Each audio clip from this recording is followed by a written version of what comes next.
Okay, let's unpack this.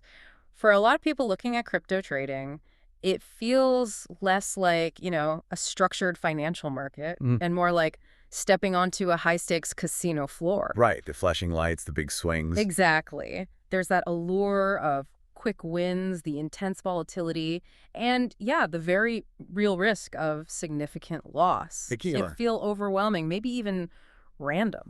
And that feeling is completely understandable, Hmm. especially if you're just jumping in without a clear framework.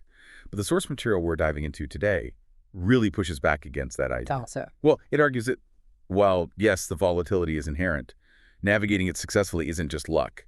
It's about specific strategies, it's about mastering your own psychology, and maybe most critically, rigorous risk management. Right. So our mission in this deep dive is to really dig into those insights, the practical advice laid out in this source. We're pulling out the most important nuggets of knowledge, really, to give you a clearer, more informed perspective on how people try to manage the risks and opportunities here, moving beyond just, pure speculation. It's about understanding the core principles, the source highlights, the things that underpin a more, shall we say, disciplined approach. Okay, so where does the source say you should even begin? It makes a pretty strong case that before you look at any chart, any price, any news, you've got to look inward first. Absolutely. It starts with mindset. Mindset. Yeah. The speed and often the leverage available in crypto. Yeah. It just amplifies that classic psychological battle for traders. Greed versus fear. The source really zeroes in on how powerful these emotions are in this market. Oh, they're brutal. Greed pops up as FOMO, right? That fear of missing out. You see a coin pumping, and you jump in way too late, often right near the top. Exactly. Buying the peak. And then fear leads to panic selling. Yeah. Prices dip maybe 5, 10%. The FUD, fear, uncertainty, doubt sets in, And people just bail out right at the bottom often. locking in those losses, sometimes just moments before potential recovery. It's that painful cycle. Buy high, sell low, driven purely by emotion. So the source's proposed antidote. It isn't some secret trading signal, is it? It's something much more fundamental and honestly, probably harder. Much harder. It's building and sticking to a trading plan. A plan made beforehand. Precisely. The source insists you must define your entry points, your profit targets, and crucially, your exit strategy, your stop loss before you ever click buy or sell. And the hard part.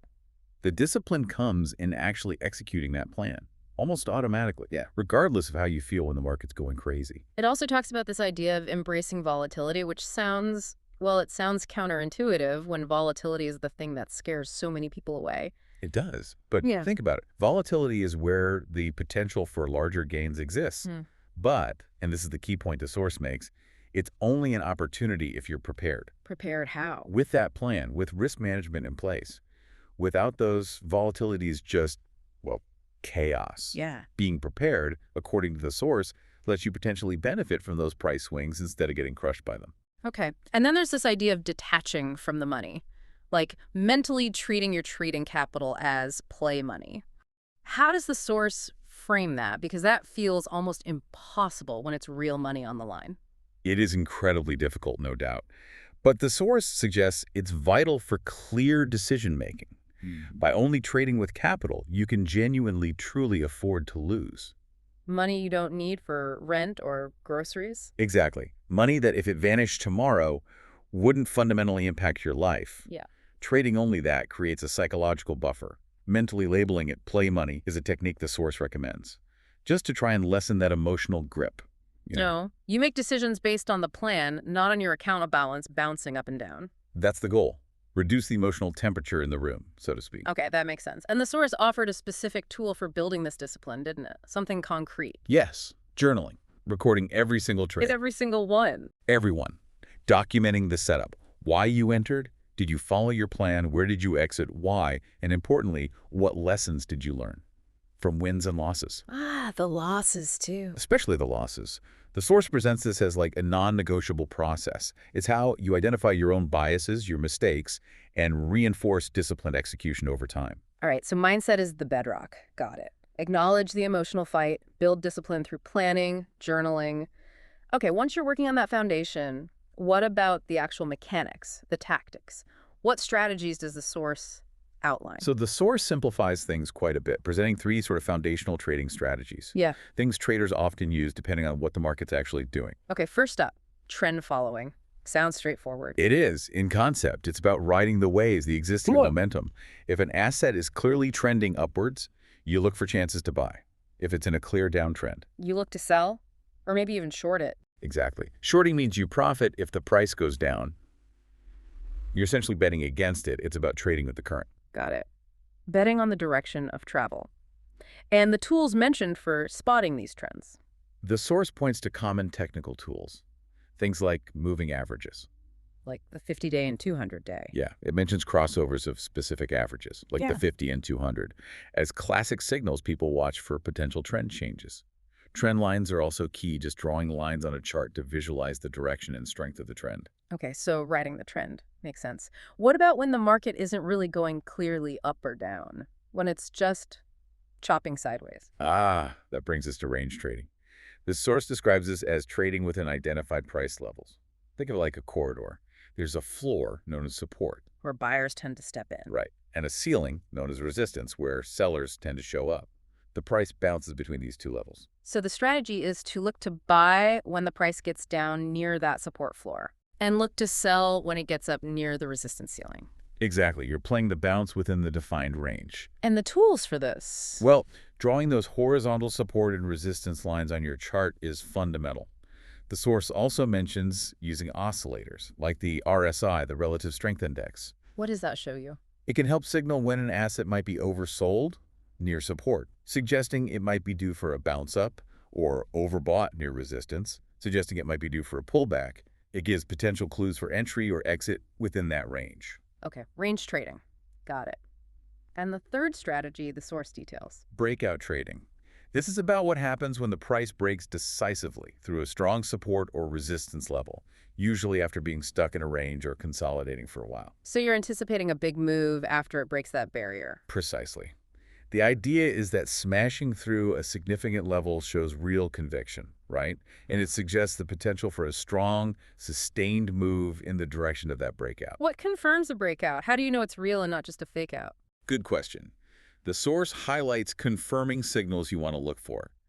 A big one is a surge in trading volume accompanying the breakout. You want to see strong volume. Meaning lots of participation. Yes, suggesting the move is genuine and has power behind it. The source also mentions things like Bollinger Band squeezes. Which indicate They show volatility contracting getting really tight.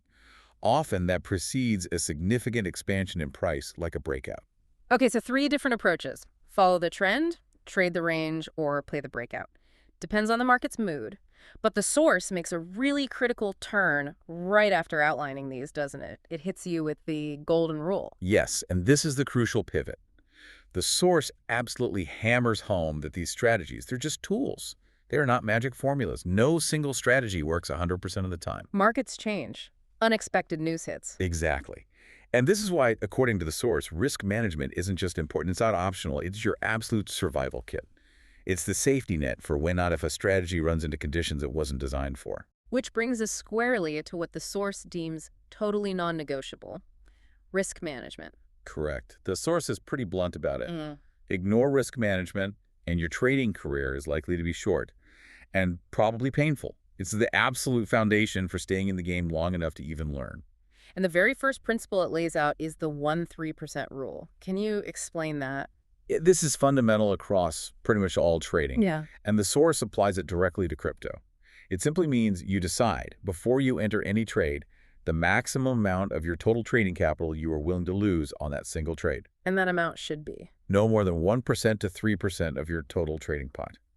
So if you have $10,000 allocated for trading, you shouldn't risk more than $100 to $300 on any one idea. Why so small? Because it protects your overall capital. Even a string of losses won't wipe you out. It prevents one bad trade from blowing up your account. You live to trade another day. Okay, so you decide you'll only risk, say, 2%. But how do you actually enforce that limit when the price starts moving against you and emotions are high? That's where stop-loss orders come in, right? The source calls them a lifesaver. They truly are. A stop-loss order is basically an automated instruction you give your exchange.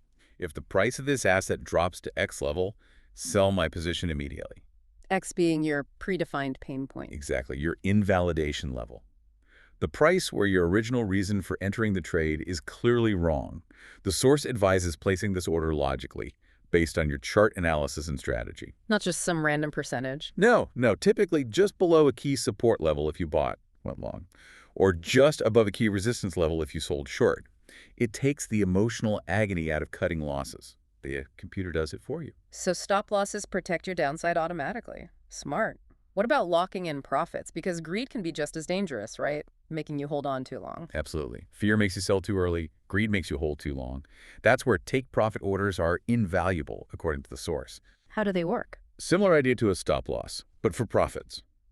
You set a realistic price target based on your analysis, maybe a previous resistance level or a Fibonacci extension or whatever your strategy suggests. When the price hits that target. Boom. Sell order executes automatically. Exactly. It locks in your gains. It's the source's way of forcing you to actually realize profits instead of letting greed convince you to hold on for just a little bit more until the market reverses and eats them up. Have a plan to take profits. Okay, so you've got your total capital. Your 1-3% risk rule gives you a dollar amount you're willing to lose. Your strategy tells you where the stop loss invalidation point should go and where a reasonable take profit target might be. But how does that translate into how much crypto you actually buy or sell for that specific trade? That's position sizing. Yeah. And the source emphasizes this is the critical mathematical link that ties everything together. It connects your 1-3% risk rule to your specific trade setup. Okay, walk me through it. You know your entry price. You know where your stop loss needs to be placed based on the chart, based on your strategy's invalidation point. The distance between your entry and your stop loss. That's your risk per unit, right? Right, how much you lose per coin or token if you get stopped out. Exactly. Now, you take your maximum acceptable dollar loss for the trade, that 1/3 of your total capital, and you divide it by that risk per unit. And that tells you. That tells you the maximum number of coins or tokens you can buy or sell for that trade, while still respecting your overall risk limit. The source's key insight here is crucial. The math dictates your position size, not your gut feeling or how excited you are. So if your stop loss needs to be placed further away from your entry, meaning more risk per unit. Then your position size must be smaller to keep that total potential dollar loss within your 1-3% comfort zone. Wow. Okay, so it's not just having a stop loss, but understanding how its placement directly controls the size of your bet. It forces math to override emotion. That links right back to the mindset stuff. Exactly. It's tangible discipline built into the process. Now, even with these principles, mindset, strategy, risk management, the source points out several common traps that traders, especially newer ones, fall into. What are some of these big pitfalls? Well, the first one the source highlights is a biggie. Overtrading. Doing too much. Yeah. Feeling the constant urge to be in the market, chasing every little wiggle, often just out of impatience or maybe even boredom. Clicking buttons constantly. Which just racks up trading fees and, I imagine, leads to sloppy decisions from fatigue. Precisely. You start making mistakes. The source's advice is crystal clear. Focus on quality setups, not quantity of trades. Be patient. Wait for your specific trading plan criteria to align. If your setup isn't there, don't trade. Sit on your hands. Good advice. The source also stresses the danger of ignoring macro factors, like the bigger economic picture. Yes, and this is particularly relevant in crypto, even though some think it's totally separate. The source points out that while crypto has its own internal dynamics, it's definitely not immune to the wider financial world. Like what kind of things? Major events like central bank interest rate decisions, think the Fed, or significant regulatory news, especially anything concerning Bitcoin, since it tends to lead the market. These things can ripple through and impact the entire crypto space. So the advice is? Be aware of the big picture. Don't trade in a total vacuum. Check the economic calendar. Be aware of major news events that could shake things up. Makes sense. And then there's a huge one, especially visible in the crypto space. Blindly following gurus. Oh yeah.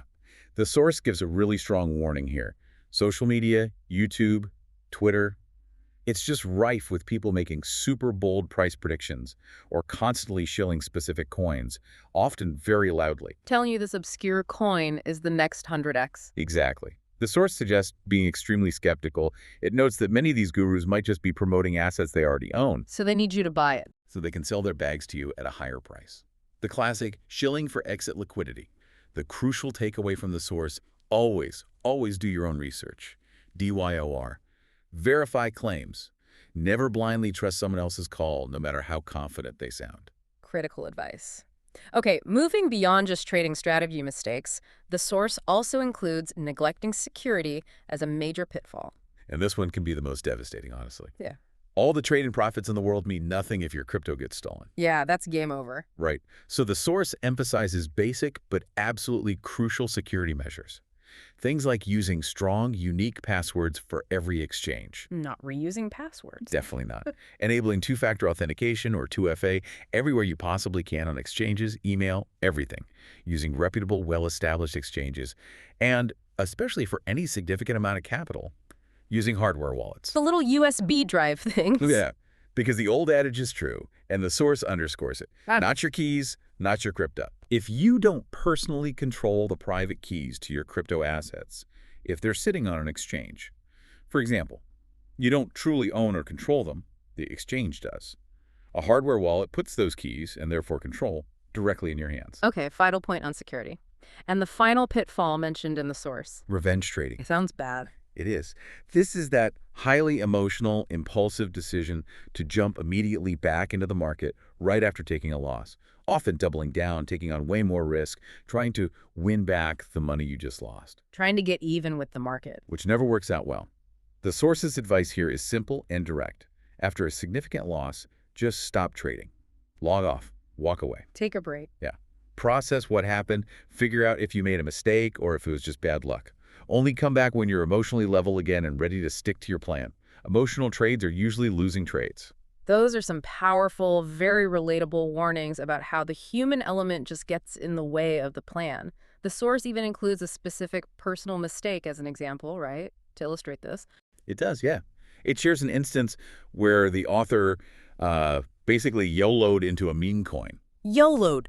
You only live once. Pretty much. Well, Bought it not based on any trading plan or solid analysis, but purely because of hype they saw on social media, like based on a tweet or something. ouch. Ignoring all the principles they just laid out. Precisely. Throwing the plan out the window. Yeah. And critically, they admit to then ignoring their planned stop loss on that trade. The price started dropping, but they just held on, hoping it would turn around. Oh, not a great trading strategy. Definitely not. And the market, unsurprisingly, did not fulfill that hope. So what happened? The result was a rapid 40% loss on the capital allocated to that specific trade. Gone. Poof. Yeah. A really painful but ultimately very instructive experience that's documented in the source. What was the core lesson they pulled from that specific mistake? What did it really drive home? That it just powerfully reinforced the absolute necessity of sticking to the trading plan and the risk management rules, especially the stop loss. No exceptions. Even when it feels hard. Especially when it feels hard. The source presents it almost as a demonstration that, yeah, discipline and humility can be challenging features, but they are far, far less costly than the lessons the market itself delivers when you abandon your plan in the heat of the moment. That example really ties it all together, doesn't it? The mindset failure leads to ditching the plan, which leads to ignoring risk management, and then the loss. Okay, so we've covered the core framework presented in this source material pretty thoroughly. Right. We've explored the, absolute centrality of mindset first and foremost. Then the three foundational strategies the source outlines: trend following, range trading, and breakouts. Then the paramount importance, can't stress it enough, of risk management through things like the 1-3% rule, stop losses, take profits, position sizing. And finally, recognizing and hopefully avoiding those common traps. Overtrading, ignoring the macro picture, blindly following gurus, neglecting security, and that dangerous revenge trading impulse. Yeah, it's clear from this source that quote-unquote successful crypto trading, or at least surviving it, is framed not as some get-rich-quick scheme, Definitely not. but as a skill, something that requires discipline, continuous learning, and sticking to a robust, consistent framework. It really demands emotional control and a systematic approach almost above everything else. That seems to be the main thrust. Okay, so as a final thought, kind of building on the principles we've discussed from this source, if sticking to the plan and diligently managing risk are the absolute keys to navigating the crypto market without, getting wiped out, which of these two aspects, based on the source's emphasis, do you think is the most challenging for most people to consistently master? Is it the internal psychological battle fighting that greed and fear inside yourself? Or is it the external discipline actually executing the plan and the risk rules trade after trade after trade, even when it's boring or uncomfortable? That's a great question to leave people with. Which is the harder part? The internal fight or the external execution? Something to definitely ponder if you're serious about this space. Absolutely. And just that necessary reminder for everyone listening, The information we've discussed today is based purely on the source material provided and is intended for educational purposes only. This is absolutely not financial advice. Please remember that. Crypto markets are incredibly volatile, they're complex, and they involve significant risk of loss. You should always conduct your own thorough research, really understand the risks involved, and never ever invest more capital than you are truly prepared and can afford to lose. Be smart. Be safe out there.